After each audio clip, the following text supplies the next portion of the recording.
নমস্কার।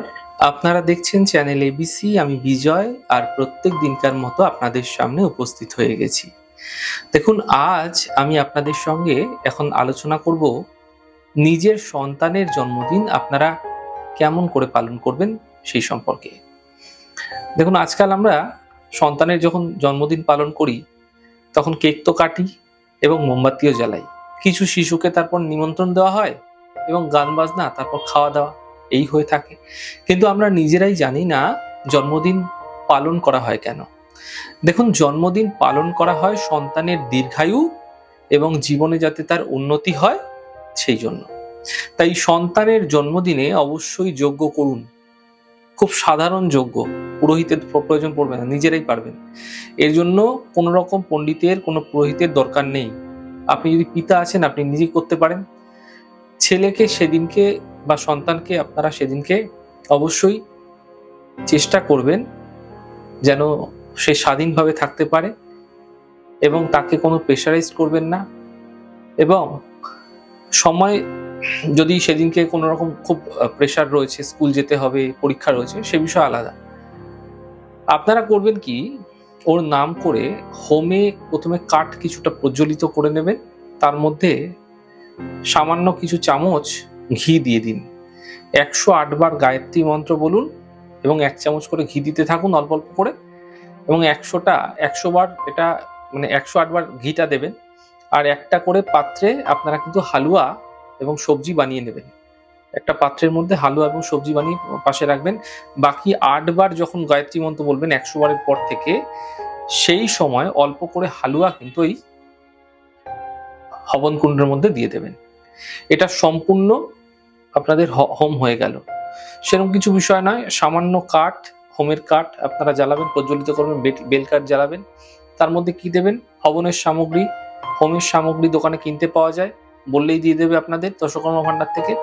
সেই সামগ্রী আপনারা দেবেন, তার সাথে ঘি দেবেন এবং তারপরে কি দেবেন, যে হালুয়াটা যেটা ছিল সেই হালুয়াটা শেষ 8 বারে অল্প অল্প করে দিয়ে দেবেন। একটা পাত্রের মধ্যে অল্প করে হালুয়া তুলে রাখবেন।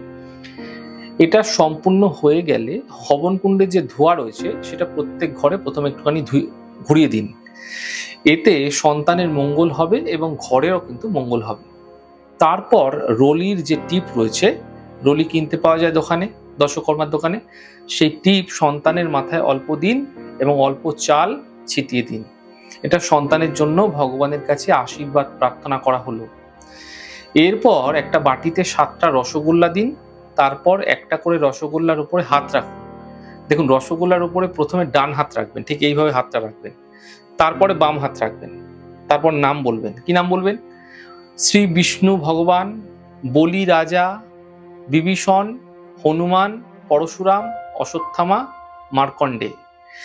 প্রত্যেক রসগোল্লার উপর ডান হাতের উপর বাঁ হাত রেখে বলার অর্থ হলো আপনার সন্তান যেন এদের মতোই দীর্ঘায়ু হয়। এরপর সন্তানের হাতে আশীর্বাদ স্বরূপ কিছু টাকা দিয়ে দিন। তবে এটা সন্তানকে দিয়ে যদি করাতে পারেন অত্যন্ত ভালো হয়। এরপর একটা বাটিতে আতপ চাল নিয়ে নিন। তারপর সন্তানের ডান হাতের উপর বাঁ হাত রেখে ওই বাটির উপর রাখুন এবং প্রার্থনা করুন ওই বাটিতে যতগুলো আতপ চাল আছে তত বছর আপনার সন্তানের আয়ু বৃদ্ধি হোক।